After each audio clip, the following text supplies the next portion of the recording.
Bob Acres and Sir Lucius O'Trigger wait at the dueling fields for their rival, Beverly. By my vow, Sir Lucius, 40 yards is a good distance. Odd levels and aims, I say that is a good distance. 4 muskets or small field pieces? Upon my conscience, Mr. Acres must leave those things to me. Stay now, I'll show you.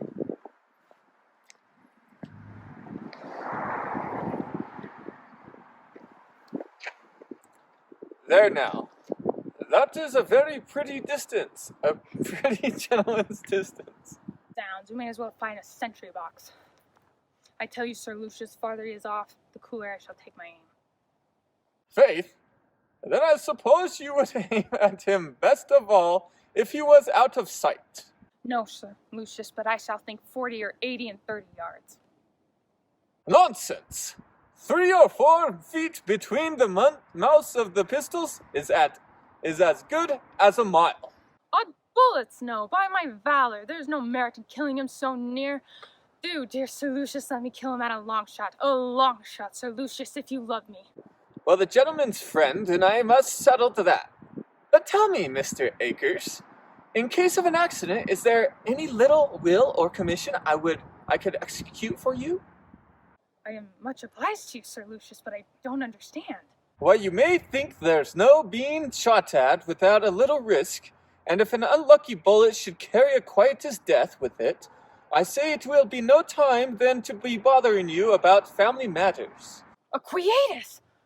For instance now, if that should be the case, would you choose to be picked and sent home?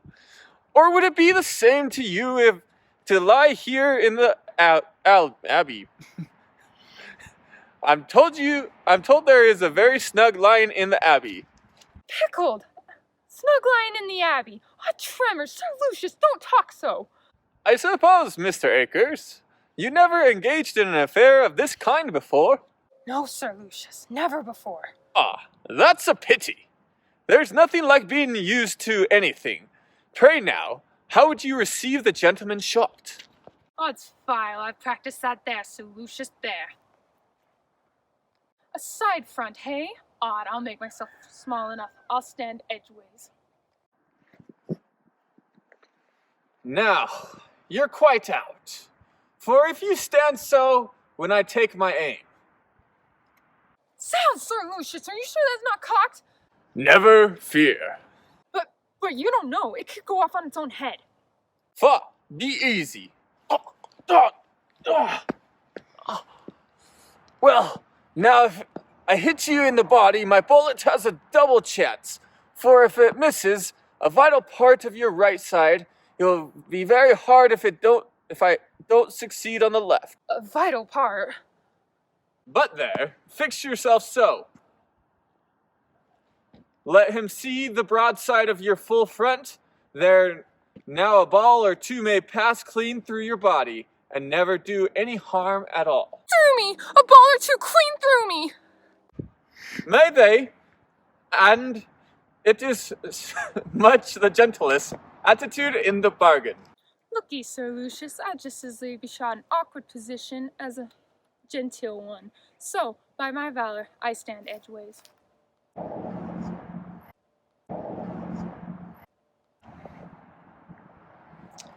Sure they don't mean to disappoint us? Ha! No, Faith, I think I see them coming. Hey, what? Coming? Who are those yonder getting over the stile? There are 2 of them indeed. Well, let them come. Hey, Sir Lucius, we won't run. Run? No, I say, we won't run, by my valor. What in the devil's the matter with you? Nothing, my dear friend, my dear Sir Lucius. But I don't feel quite so bold, somehow, as I once did. Oh, fie! Consider your honor. True, my honor. Do, Sir Lucius, edge in a word or two every now and then about my honor. Well, here they're coming. Sir Lucius, if you ain't with me, I should almost think I was afraid. If my valor should leave me, valor will come and go. Then pray, keep it fast while you have it. Sir Lucius, I doubt it's going. Yes, my valor's certainly going. It's sneaking off. I feel it oozing out as if the palm of my hand. Your Honor! Your Honor! Here they are! Oh, mercy. Now that I was safe at Claude Hall, or that I could be shot before I was aware. Captain Absolute and his friend Falkland enter the scene. Gentlemen, you're most obedient. Ha! What, Captain Absolute? I suppose, sir, you are coming here just like myself to do a kind office. First for your friend, then to proceed to your business on your own business account. What? Jack? My dear friend. Harky, Bob. Beverly is at hand. Well, Mr. Akers, I don't blame your saluting the gentleman civilly. So, Mr. Beverly, if you'll choose your weapons, the captain and I will measure the ground. My weapon, sir? Odds life, Sir Lucius. I'm not about to fight Mr. Falkland. These are my particular friends. What, sir? Did you not come here to fight Mr. Akers? Not I, upon my word, sir. Well, now, that's provoking. But I hope, Mr. Falkland, as there are 3 of us, come on purpose for the game. You won't be so cantankerous as to spoil the party by sitting out. Oh, pray, Falkland. Do fight to oblige Sir Lucius. Nay, if Mr. Akers is so bent on the matter. No, Mr. Falkland. I'll bear my disappointment like a Christian. Looky, Sir Lucius, there's no occasion at all for me to fight, and if it's the same for you, I'd as leave let it alone. Observe me, Mr. Akers. I must not be trifled with. You have certainly challenged somebody, and you came here to fight him. Now, if that gentleman is willing to represent himself, I cannot see, for my soul, why isn't just the same thing? Why, no, Sir Lucius, I tell you, 'tis a Beverly I challenge. A fellow, you see, that dare not show his face. If he were here, I'd make him give up his pretensions directly. Hold, Bob. There is no such man as Beverly in the case. The person who assumed that name is before you. As his pretensions are the same in both characters, I am prepared to support you in whatever way you please. Well, this is lucky. Now you have an opportunity. What? Quarrel with my dear friend Jack, Absolute? Not if he were 50 Beverleys. Sounds, Sir Lucius, you would not have me so unnatural. Upon my conscience, Mr. Akers, your valor has oozed away with vengeance. Not in the least. Odds backs and arbiters. I shall be your second with all my heart, and if you should get acquittus, you may command me entirely. Get you snug lying in the abbey here, or pickle you and send you over to the blunderbuss hall, or anything of that kind, with the greatest pleasure. Faugh!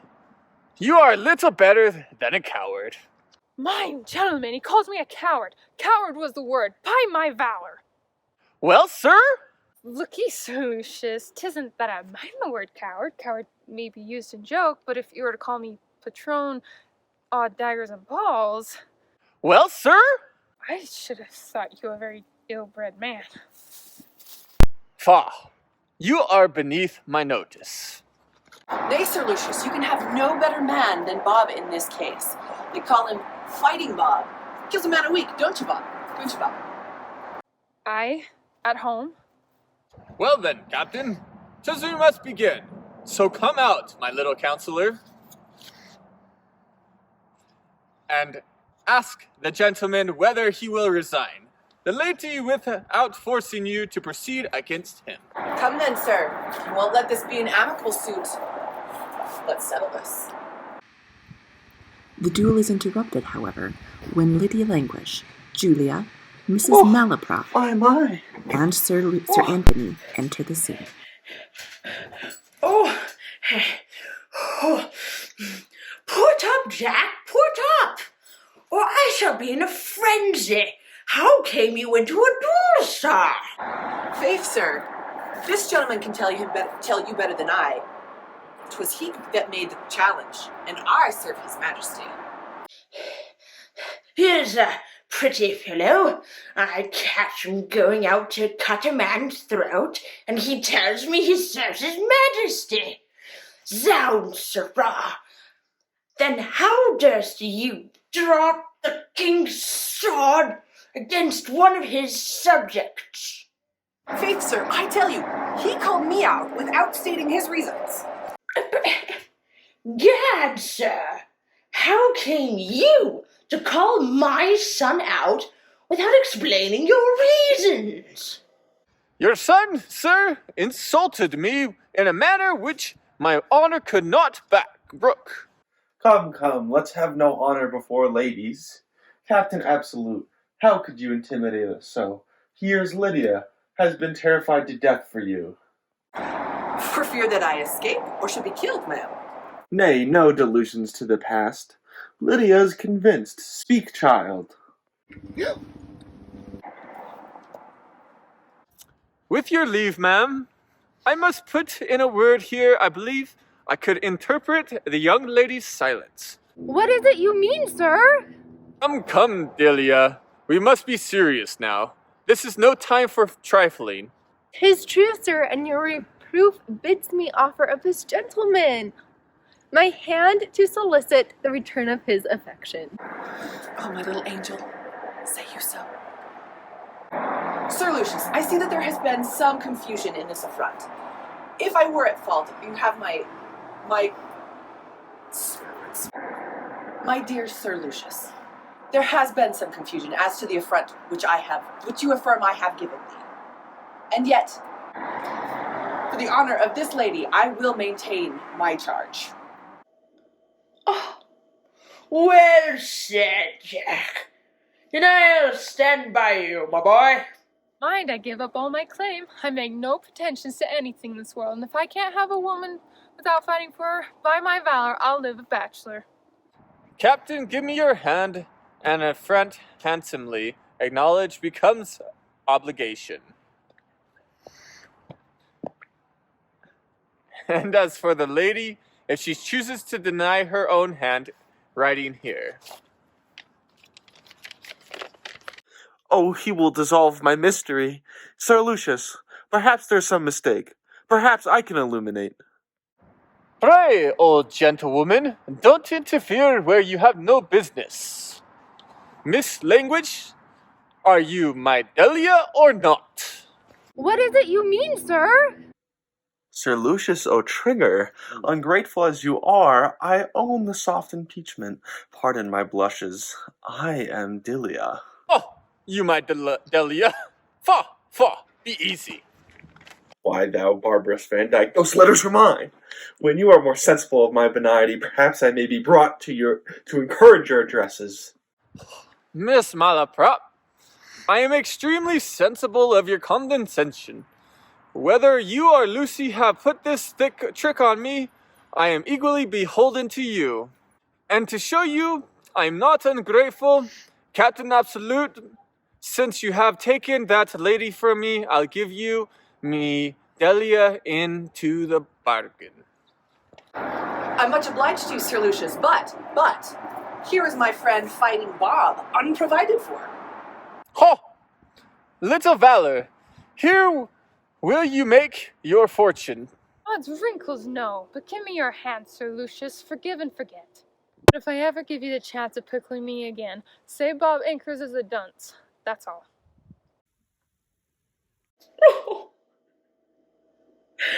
Come, Mrs. Malaprop. Don't be cast down.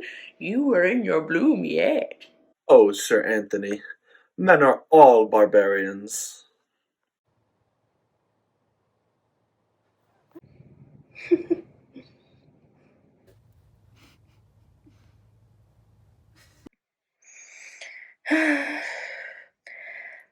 Falkland seems dejected and unhappy, not sullen. There was some foundation, however, for the tale he told me. O woman, how true should be your judgment when your resolution is so weak. Julia, how can I sue for what I so little deserve? I dare not presume, yet hope is the child of penitence. O Falkland, you have not been more faulty in your unkind treatment of me, than now I am wanting inclination to resent it. As my heart honestly bids me place my weakness to the account of love, I should be ungenerous not to admit the same plea for yours. Now I shall be blessed indeed. What's going on here? You've been quarreling too, I warrant. Come, Julia, I've never interfered before. But let me have a hand in the matter at last. All the faults that I've ever seen in my friend Falkland seem to proceed from what he calls a delicacy and a warmth of his affection for you. There, marry him directly, Julia. You'll find he'll mend surprisingly. Come now, I hope there is no dissatisfied person. But what is content? For as I have been disappointed myself, I will be very hard if I have not the satisfaction of seeing other people succeed better. You are right, Sir Lucius. So, Jack, I wish you joy. Mr. Falcon, the same. Ladies, come now to show you I'm neither vexed nor angry, odd tabarbs and pipes. There's fiddles in half an hour to the new rooms, and I insist on your all meeting me there. Gad, sir, I like your spirit. And at night, we single lads will drink a health to the young couples and a husband to Mrs. Malaprop. Our partners are stolen from us. Jack, I hope to be congratulated by each other. Yours for having checked in time of errors of ill-directed imagination, which might have betrayed an innocent heart, and for mine, for having, by her gentleness and candor, reformed the unhappy temper of one who by it made wretched whom he loved most, and tortured the heart he ought to have adored. Well, my dear friend, we have both tasted the sweet and the bitters of love, with the exception that you always prepared the bitters for yourself, whereas I was always obliged to me for it, eh, Mr. Modesty? But come, no more of that. Our happiness is now as unalloyed as general. Then let us study to preserve it so, and while hope pictures us a flattering scene of the future bliss, let us deny its pencil those colors which are too bright to be lasting. When hearts deserving happiness would unite their fortunes, virtue would crown them with an unfading garland of modest hurtless flowers. But ill-judging passion will force the garter rose into the wreath, who fends them when its leaves are dropped.